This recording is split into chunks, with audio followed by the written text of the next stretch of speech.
আসসালামু আলাইকুম প্রিয় দর্শক। সেনাপ্রধান জেনারেল ওয়াকারুজ্জামান তিনি আজকে প্রধান উপদেষ্টা এবং রাষ্ট্রপতির সঙ্গে সাক্ষাৎ করেছেন। এটা সবগুলো পত্রিকাতে এসেছে এবং সেনাপ্রধান হিসাবে দেশের সামনে নির্বাচন আছে, দেশের রাজনৈতিক কর্মকাণ্ড চলছে এবং দেশে আইন শৃঙ্খলা রক্ষার জন্য সেনাবাহিনীকে ম্যাজিস্ট্রেসি পাওয়ার দিয়ে রাজপথেও নামানো হয়েছে। তো সেক্ষেত্রে সেনাপ্রধানের এই ধরনের সাক্ষাৎ খুবই স্বাভাবিক একটা ঘটনা, এখানে অস্বাভাবিক কিছু নেই। অস্বাভাবিক ঘটনা দুটো ঘটনা কোথায়? এই সাক্ষাতের পর প্রধান উপদেষ্টার প্রেস উইং থেকে একটা সংবাদ বিজ্ঞপ্তি পাঠানো হয়েছে। সেই সংবাদ বিজ্ঞপ্তিতে এই ঘটনা বলা হয়েছে যে উনি দেখা করেছেন এবং সেখানে প্রধান উপদেষ্টা বর্তমান পরিস্থিতিতে বেসামরিক প্রশাসনকে যে সেনাবাহিনী সহযোগিতা করছে এটা নিয়ে আলোচনা করেছেন এবং আইন শৃঙ্খলা রক্ষায় সেনাবাহিনীর যে অবদান এই জন্য প্রধান উপদেষ্টা সেনাপ্রধানের কাছে কৃতজ্ঞতা জানিয়েছেন। এটুকু ঠিক আছে, এটা নিয়েও কোনো বিতর্ক নেই, মানুষের মধ্যে কোনো আলোচনাও নেই, এটা তো হতেই পারে। কিন্তু আলোচনা হচ্ছে কোনটায়?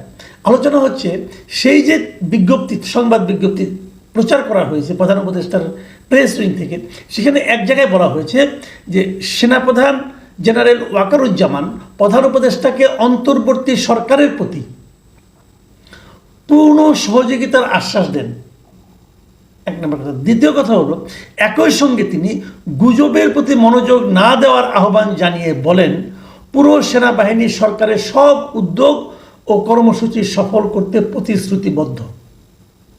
প্রশ্ন হচ্ছে এই জায়গাটাতে যে পূর্ণ সহযোগিতার আশ্বাস দেন, এই আশ্বাসটা দেওয়ার দরকার নাই, আশ্বাস তো অটো, তাই না? সরকারকে পূর্ণ সহযোগিতা সেনাবাহিনী করবে, এটাই তো স্বাভাবিক।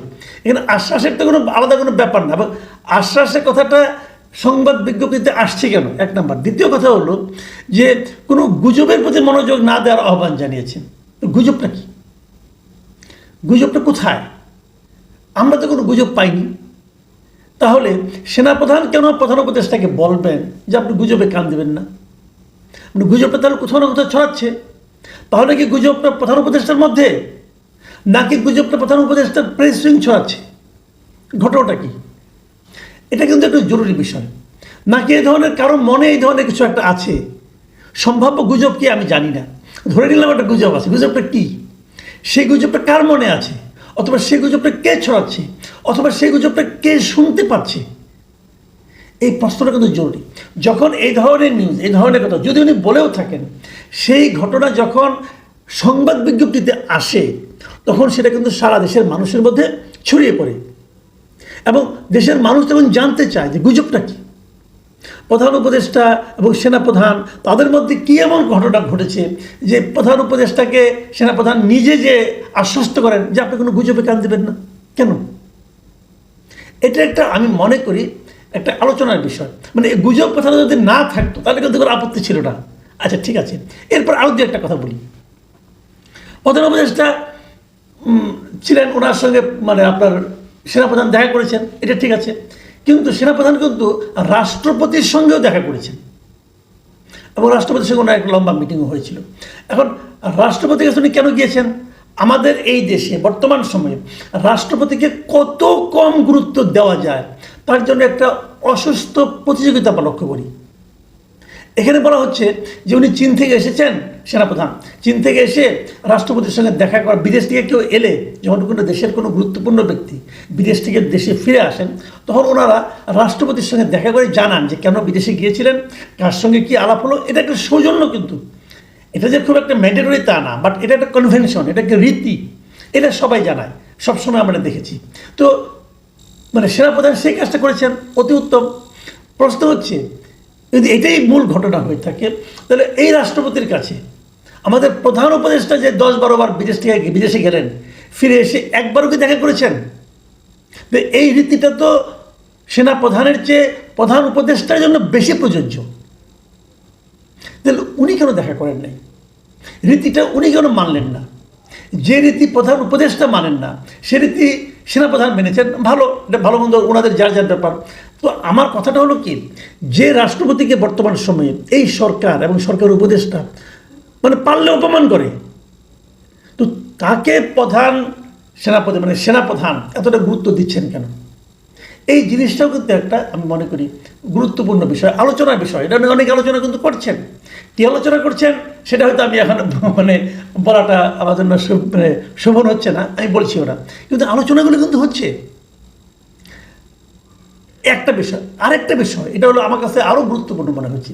সেই জিনিসটা হলো গতকালকে মানে 31শে অগাস্ট এই সেনাপ্রধান আমাদের যিনি প্রধান বিচারপতি আছেন ওনার বাসায় গিয়েছিলেন, ওনার সঙ্গে দেখা করেছেন। কেন দেখা করেছেন? সাধারণত আমরা যেটা দেখি যে সেনাপ্রধানরা কখনো প্রধান বিচারপতির সঙ্গে দেখা করতে যান না। আমি খুব বেশি একটা দেখিনি, মনে করতে পারি না। আমি হয়তো আছে, আমার স্মৃতিশক্তি দুর্বল, হয়তো বুঝতে পারছি না, কিন্তু আমি মনে করতে পারছি না। তাহলে সেনাপ্রধানরা সাধারণত প্রধান বিচারপতির কাছে খুব একটা যান না, কিন্তু এই সেনাপ্রধান প্রধান বিচারপতির কাছে গিয়েছেন, দেখা করেছেন। কেন? এটা বিভিন্ন পত্রপত্রিকায় এসেছে এই দেখা করার ঘটনাটা।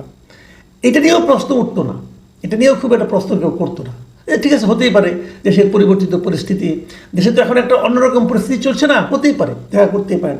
প্রশ্নটা উঠেছে এই কারণে যে আজকে সচিবালয়ে আইন উপদেষ্টাকে সাংবাদিকরা প্রশ্ন করেছিলেন যে সেনাপ্রধান কেন প্রধান বিচারপতির সঙ্গে দেখা করলেন, এবং আমাদের আইন উপদেষ্টা আসিফ নজরুল সাহেব সাফ বলে দিলেন যে এটা একটা গুজব। উনি এটাকে স্বীকারই করলেন না, উনি বলছেন যে এটা একটা গুজব ও গুঞ্জন, পরিষ্কার কথা। উনি কি বলেছেন আমি সেটা আপনাদের যদি একটু পরে শোনাই। উনি বলেছেন এ ধরনের কোনো তথ্য আমার জানা নেই, আমি দু একটি পত্রিকায় দেখেছি, অনলাইনে এটি নিয়ে নানান গুজব গুঞ্জন হয়েছে দেখেছি।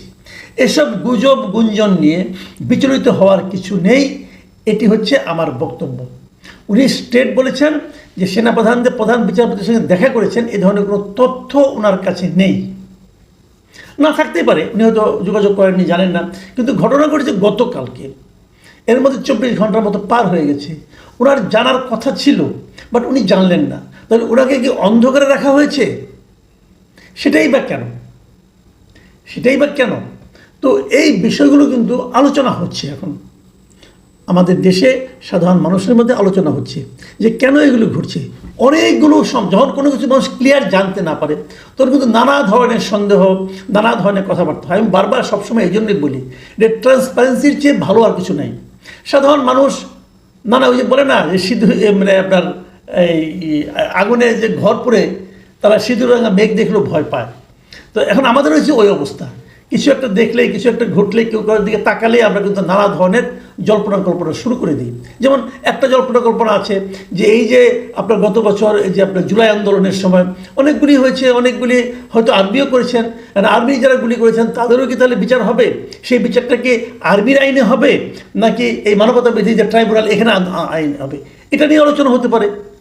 তাহলে প্রধান বিচারপতি তিনি যাবেন কেন? ক্লিয়ার না জিনিসগুলো। এটা হতে পারে, আমি জানি না। আবার এদিকে প্রধান উপদেষ্টার সঙ্গে দেখা করা অথবা রাষ্ট্রপতির সঙ্গে দেখা করা, সেখানে হয়তো স্বার্থ সংশ্লিষ্ট কিছু থাকতে পারে। সে আলোচনাগুলো আগামীতেও কিন্তু চলতে থাকবে। কিন্তু সবচেয়ে বড় কথা নির্বাচন নিয়ে, নির্বাচনটা কী হবে? তবে দু জায়গায় যতটুকু জেনেছি যে সেনাপ্রধান বলেছেন যে কোনো কিছুর বিনিময়ে যাতে নাকি নির্বাচনটা হয়, সেক্ষেত্রে সব ধরনের সহযোগিতা ওনারা করবেন। এটা আমি মনে করি খুব ইতিবাচক দিক। আমি এটাও মনে করি আগামী নির্বাচনে আমরা হয়তো এই সেনাবাহিনীর খুবই গুরুত্বপূর্ণ একটা রোল দেখতে পাবো। প্রিয় দর্শক, এখন এ পর্যন্তই।